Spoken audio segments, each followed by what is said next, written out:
Olá, meus queridos amigos, meus amados irmãos, aqui Pastor Sinésio e o seu canal A Palavra Responde. Um canal onde eu procuro trazer a você um pouco da Palavra de Deus, ensinamento, meditação, reflexão, pregações, enfim, coisas que vão edificar a sua vida e a minha vida e vão nos ajudar a cada dia crescermos na presença, no conhecimento e na graça do Senhor Jesus Cristo. E vamos a mais uma meditação no dia de hoje.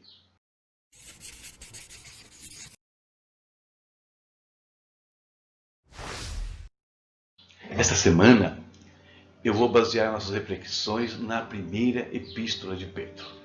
Vou fazer uma extração de alguns trechos do meu novo livro, na série A Bíblia Sem Mistério, primeira epístola de Pedro, que está aí na sua tela. Um comentário versículo por versículo da carta, e que está à sua disposição nos nossos canais aí, no nosso portal. Nessa etapa, nós veremos 5 temas muito relevantes. O primeiro, falando um pouco mais sobre a epístola de Pedro, é uma carta para os dias de hoje. O segundo é o cristão na sociedade e no trabalho.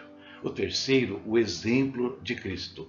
Quarto, deveres dos cônjuges cristãos. E terminaremos com exortações aí aos líderes, e também aos jovens. Evidentemente, queridos, aqui será apenas uma mini reflexão. Vamos abordar o tema de maneira bem superficial, aplicando de uma forma prática. Aqueles que querem estudar mesmo a carta, aprofundar seus conhecimentos sobre 1 Pedro, poderão fazê-lo adquirindo o meu e-book. E o texto base para a nossa reflexão de hoje, por primeiro tema, uma carta para os dias de hoje, é esse que eu coloquei na sua tela. 1 Pedro capítulo 1, versos 1 e 2, justamente a saudação do apóstolo. Vamos ler.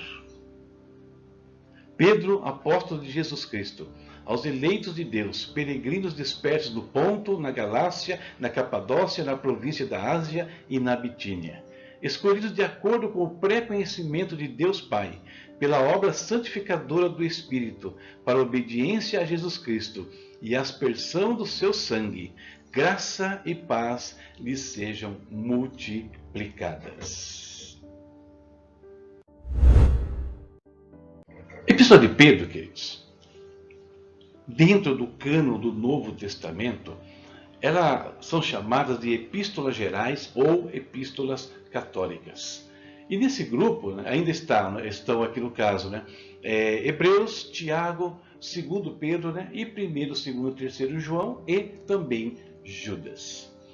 Essa designação para essas 8 cartas, ela foi dada ainda nos primeiros tempos da igreja, logo no começo, ali entre o 1º e 2º séculos. Por que epístolas gerais ou católicas? A católicas, vamos lembrar que essa palavra do latim significa universal, ok? O título veio por conta das seguintes situações.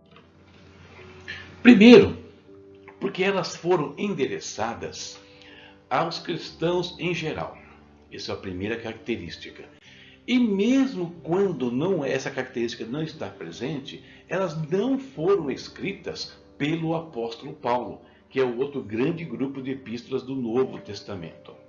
Por isso, esses 2 critérios vão diferenciá-las das epístolas paulinas, que foram escritas na sua grande maioria para comunidades cristãs ou para lideranças de comunidades cristãs. Ok? Então, esses critérios separam as epístolas em 2 grupos, as paulinas e as gerais. Gerais, então, vamos reforçar, porque não foram escritas para uma igreja, mas para os cristãos como um todo. Ou, em alguns casos, como 2º e 3º João, não foram escritas pelo apóstolo Paulo. As epístolas gerais, elas foram as últimas a serem reconhecidas oficialmente pela Igreja Antiga. Quando se fala em Igreja Antiga, tem que pensar na Igreja até o século 3 e 4, mais ou menos, ok? Elas foram inclusas no cânon, então, portanto, queridos, no 3º e 4º séculos somente. Daí vem uma designação também para as epístolas. Elas são chamadas de deuterocanônicas. Deutero, no grego, é segundo, então, o segundo cânon. tá? Uma alusão, então, ao segundo momento que as epístolas gerais, as 8 cartas, começaram a fazer parte oficialmente dos 27 livros do Novo Testamento. Agora, falando mais especificamente da epístola de Pedro, ela é uma carta muito atual. Por que é isso? Porque ela foi enviada para uma igreja que estava sofrendo uma intensa perseguição. E isso reflete em muitas condições o que a igreja vive nos dias de hoje. É óbvio que nós não temos perseguição em toda a igreja atualmente, mas nós temos muitos países onde os cristãos estão sofrendo, assim, fisicamente por serem cristãos. Privações na sua vida familiar, na sua vida social, né, na sua vida nacional como cidadão por serem cristãos. Temos casos assim. Aí Pedro fala sobre essa questão. Mas também nós temos a situação, como é o caso do Brasil, onde não há uma perseguição física, mas existe uma perseguição moral, uma opressão espiritual. Aliás, essa acontece no mundo inteiro com todos os filhos de Deus. E Pedro fala também sobre essa questão, né? Ele fala sobre o nosso comportamento diante de tudo isso. Por isso, Pedro é um pequeno manual de vida cristã para nós. Daí a sua importância. Nos ensinar a viver em todos os tempos e em qualquer tempo.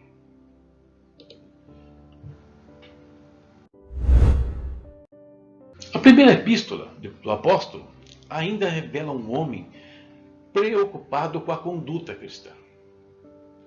E que Pedro quer falar conosco, queridos? Que a vida cristã ela deve ser preservada, né? Ela deve manter os traços propostos por Jesus Cristo em todo o tempo. E isso deve acontecer em qualquer ambiente, em qualquer tempo, não importa se favorável ou não.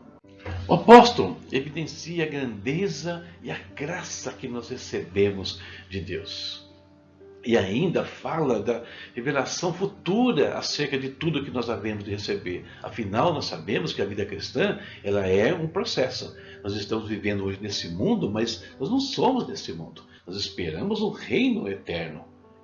Então, Pedro, ele fala um pouquinho sobre isso. A graça que nós recebemos, as revelações que ainda aguardamos da parte de Deus, e tudo isso tem que servir de base para a nossa vida. Tudo isso tem que nos fortalecer, tem que nos dar esperança, tem que aumentar a nossa fé. Que só assim nós vamos viver adequadamente nesse mundo e nas condições que ele nos oferece. Pedro, ele era um homem acostumado ao sofrimento. Pescador que era, enfrentava intempéries do mar, intempéries climáticas, né? Então um homem rude, mas que sabia lidar com esse tipo de situação. O mestre o chama para ser um pescador de homens, né? Narrado lá em Lucas capítulo 5.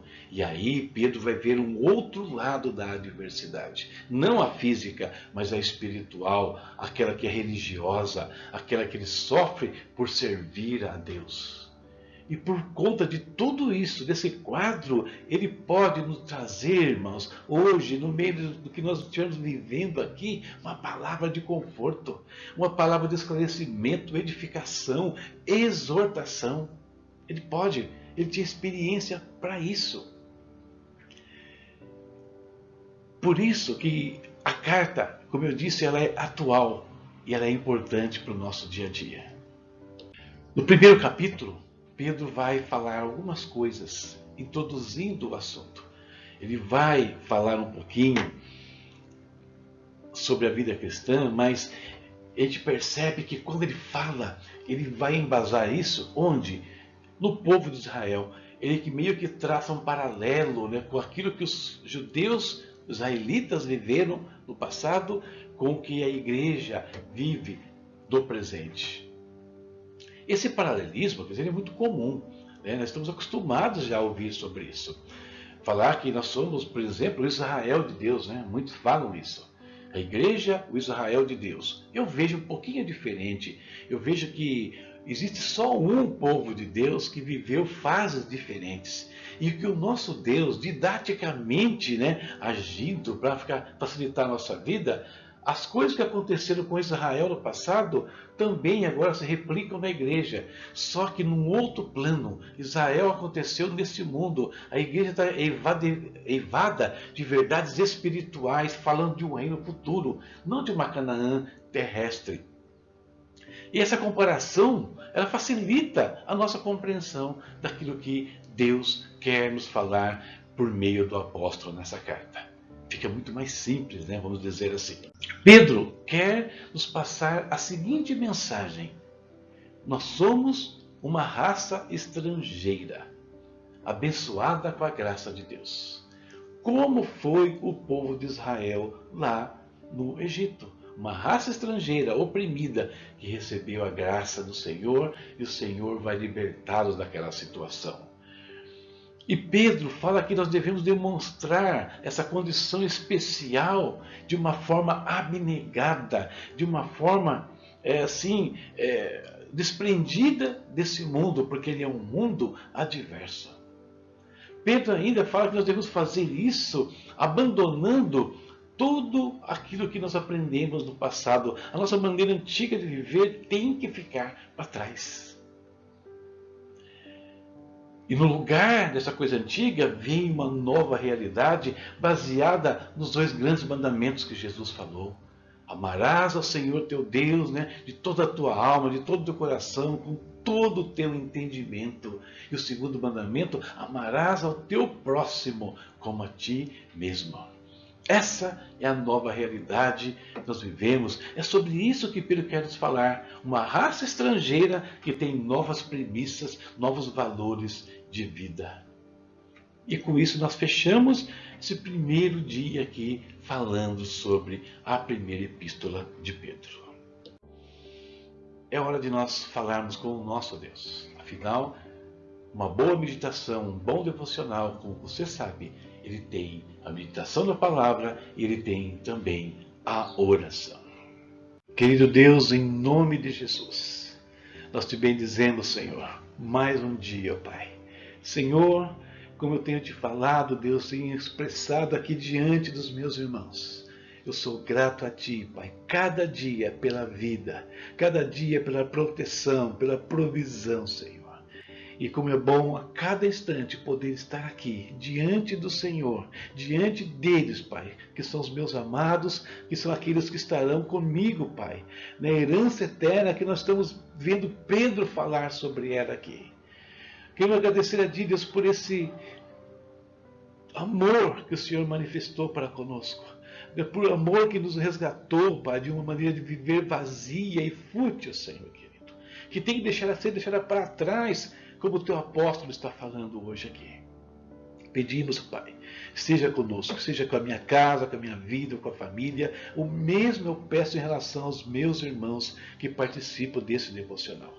Guarda, Senhor, cada um deles e que todos nós possamos entender cada vez mais, Pai, a graça que o Senhor derramou sobre as nossas vidas. Entender, Senhor, o nosso papel neste mundo, que é o que Pedro vai falar. Entender como nos comportar nesse mundo, que é também que esse apóstolo vai nos ensinar, Deus. Viver de uma maneira sábia, como o Senhor viveu, seguir o seu exemplo, Deus. E assim, se é confronto, que haja confronto, mas tudo aconteça no ambiente de amor e nós consigamos atrair muitos filhos à glória com essa maneira de viver, meu Deus.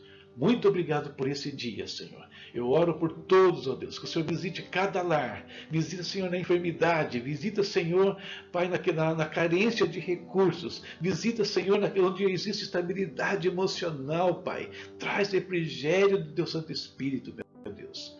Cura, Senhor, os teus filhos. Pai, livra, Pai, aqueles que estão debaixo de vícios, ó Deus. Debaixo, Senhor, de situações que têm escravizado a sua vida espiritual e até mesmo física, meu Pai. Em nome de Jesus, esteja conosco nesse dia. É que nós oramos e nós te agradecemos. Amém.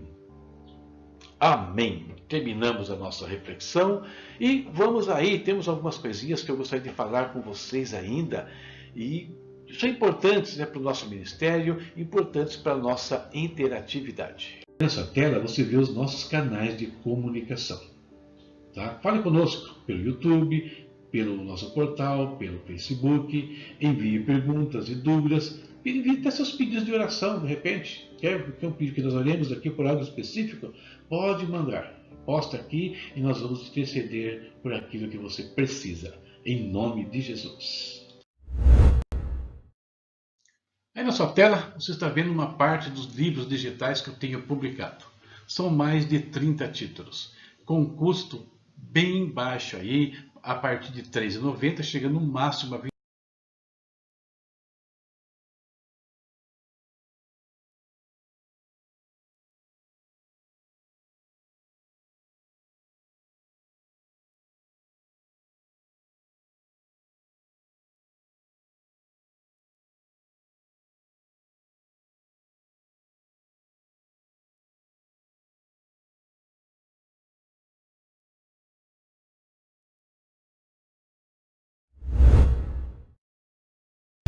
E aqui estão os nossos parceiros, né? Aqueles que nos ajudam a manter este ministério, algo que você também pode fazer.